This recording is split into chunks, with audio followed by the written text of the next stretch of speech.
इस वक्त की खबर का रुख करेंगे ऑपरेशन महादेव को लेकर, जहां पर श्रीनगर में सेना को मिली है बड़ी कामयाबी और सुरक्षा बलों ने 3 आतंकियों को मार गिराया है। पहलगाम हमले में शामिल 2 आतंकी मारे गए हैं। पहलगाम हमले का मास्टरमाइंड मूसा ढेर कर दिया गया। यासिर सुलेमान का भी खात्मा कर दिया गया है। बिना भनक लगे ही आतंकी ठिकाने पर सेना पहुंची, जिसके बाद इस ऑपरेशन को अंजाम दिया गया। कुछ चीनी सैटेलाइट्स का भी इस्तेमाल कर रहे थे ये आतंकी, जिसके बाद सेना ने 3 आतंकियों का सफाया कर दिया, 3 आतंकियों को ढेर कर दिया है। ये ऑपरेशन महादेव चलाया जा रहा है सेना की तरफ से, जहां पर आतंकियों को निशाना बनाया गया और ये पहलगाम हमले का मास्टरमाइंड मूसा ढेर कर दिया गया है। पहलगाम हमले में शामिल 2 आतंकी भी इसी एनकाउंटर में मारे गए हैं। 3 आतंकियों का खात्मा करते हुए सेना को मिली है बड़ी कार्रवाई। मूसा के साथ 3 आतंकी मारे गए। यासिर और सुलेमान भी इसमें शामिल है।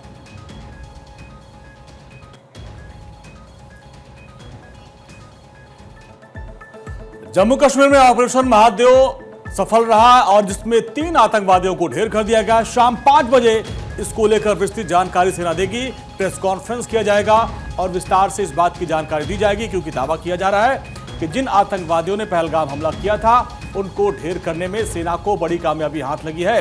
लिडवास इलाके में आतंकवादियों के साथ ये मुठभेड़ हुई थी और एक पार्क में इन्होंने अपना कैंप बना के वहां रहना शुरू किया था। अचानक सेना पहुंची और ताबड़तोड़ फायरिंग करके इनको ढेर कर दिया गया और वहां से भारी मात्रा में हथियार और गोला बारूद बरामद हुआ है।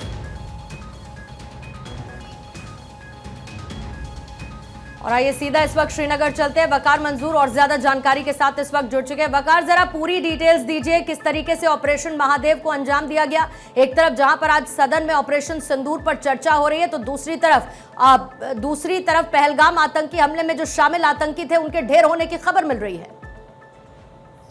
बिल्कुल, अगर हम देखेंगे श्रीनगर का आउटस्कर्ट्स हरवन एरिया में आज सुबह ही सिक्योरिटी फोर्सेस को स्पेशल इनपुट मिला था, जिसमें आर्मी, सीआरपीएफ और जम्मू कश्मीर पुलिस का एसओजी ग्रुप शामिल था और इस इलाके को पूरी तरीके से घेरे में लिया गया था। और उसके बाद जिस तरीके से ऑपरेशन लगातार कई घंटों तक चला और इस दौरान 3 आतंकियों को ढेर किया गया है और जो ये तीनों आतंकी है ये पाकिस्तान से ताल्लुक रखते हैं और लगातार सिक्योरिटी फोर्सेस की जो नजर थी इन आतंकियों पर, जिस तरीके से इनकी जो पास्ट एक्टिविटीज रही है, अगर हम डिफेंस सोर्सेस की माने तो पहलगाम सानिया में इन 2 आतंकियों का हाथ बताया जा रहा है। फिलहाल सरकारी जराये के हवाले से इस हवाले से जानकारी नहीं दी गई है। फिलहाल फौज की जानिब से एक प्रेस ब्रीफिंग होगी जिसमें सारी जानकारी दी जाएगी और बताया ये जाएगा किस तरीके से इनकी जो पास्ट एक्टिविटीज थी और किस तरीके से ये युवाओं तक पहुंचते थे और किस तरीके से ये दहशतगर्दी को कश्मीर घाटी में फरोग देते थे। और आज फौज के लिए काफी बड़ी कामयाबी ये देखने को मिल रही है, जिस तरीके से ऑपरेशन महादेव, इस ऑपरेशन का नाम दिया गया है। पहलगाम सानिया के बाद अगर हम देखेंगे श्रीनगर में ये सबसे बड़ा ऑपरेशन आज देखने को मिला है और अभी भी वहां पर सर्च ऑपरेशन जारी है और पूरे इलाके को इस वक्त सैनिटाइज किया जा रहा है और देखा जा रहा है कि किस तरीके से इनकी जो रोड मैप था और कहां से ये आए थे और किस तरीके से श्रीनगर के आउटस्कर्ट्स में पहुंचने में कामयाब हुए थे और उन तमाम चीजों पर इस वक्त जो फौज की जो कार्रवाइयां है वो इस वक्त जारी है। लगातार आज फौज को कई दिनों से इनपुट्स मिल रहे थे और लगातार कई मकामात पर फौज का जो सर्च ऑपरेशन था वो हमें देखने को मिल रहा था।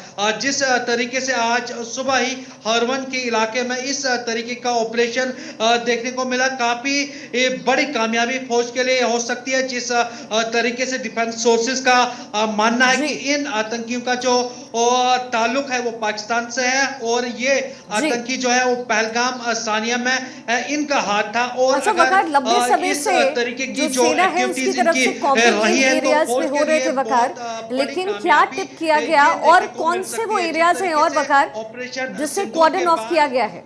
घाटी के मुख्तलिफ मकामात पर फौज की तरफ से ऑपरेशंस में तेजी लाई गई और कई सारे OGWs की गिरफ्तारी अमल में लाई गई और उसी का नतीजा आज ये देखने को हमें मिल रहा है और बड़ा ऑपरेशन आज सुबह से ही हमें श्रीनगर के आउटस्कर्ट्स में देखने को मिला है। जिस तरीके से अमरनाथ यात्रा एक तरफ से जारी है और सिक्योरिटी फोर्सेस के लिए कई सारे चैलेंजेस थे और इस ऑपरेशन को कंक्लूड तक पहुंचाना लगातार सेना की तरफ से कार्रवाई की जा रही है। वकार, बहुत शुक्रिया इस पूरे अपडेट के लिए। आप लगातार नजर बनाकर रखें। इसी बीच बड़ी जानकारी, बिहार में कुत्ते का निवास प्रमाण पत्र बनाया गया है। निवास प्रमाण पत्र बनाने पर अब विवाद हो गया है। प्रमाण पत्र में डॉग बाबू नाम से लिखा गया, पिता का नाम कुत्ता बाबू लिखा गया, घर का पता मसौढ़ी पटना ये लिखा गया है। अब इसके बाद जो सवाल हैं वो पूछे जा रहे हैं। इससे पहले हमने देखा विपक्ष की तरफ से SIR को मुद्दा बनाया गया था और अब ये जो प्रमाण पत्र आया है जो आप तस्वीरों में देख भी रहे हैं, इसके बाद सवाल उठने लग गए हैं।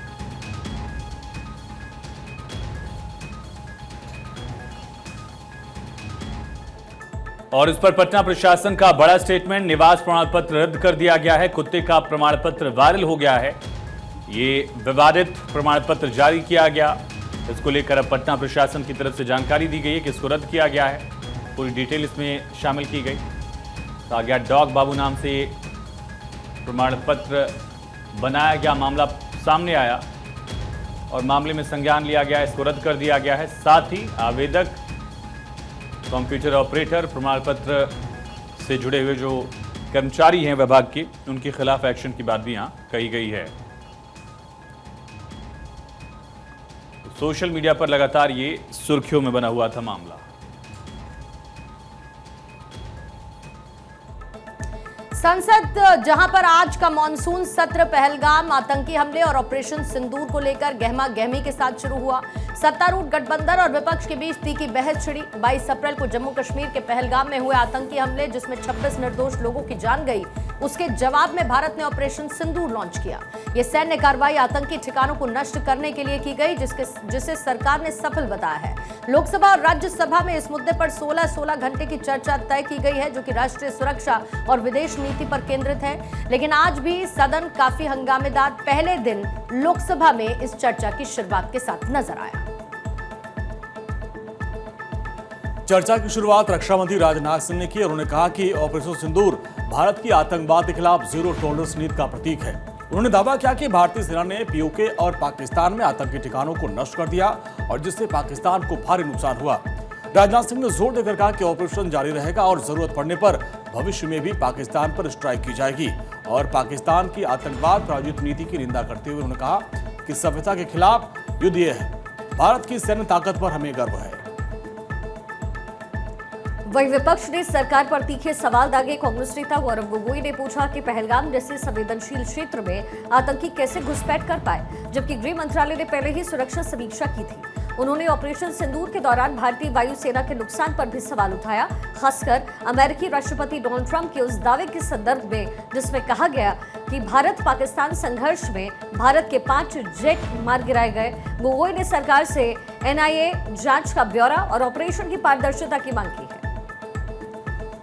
विपक्ष के नेता राहुल गांधी पी चिदम्बरम ने ऑपरेशन की सफलता और सरकार की विदेश नीति पर संदेह जताया। चिदम्बरम ने आतंकियों को होम ग्रोन कहकर जांच की निष्पक्षता पर सवाल उठाए। जवाब में सरकार ने विपक्ष के आरोपों को खारिज किया। ऑपरेशन सिंदूर ने भारत की सैन्य क्षमता को साबित किया है। गृह मंत्री अमित शाह और विदेश मंत्री S जयशंकर भी बहस में शामिल होंगे। चर्चा न केवल आतंकवाद के खिलाफ भारत के रुख को उजागर कर रही है, बल्कि भारत पाकिस्तान संबंधों और वैश्विक मंच पर भारत की स्थिति को भी यहाँ रिफ्लेक्ट कर रही है।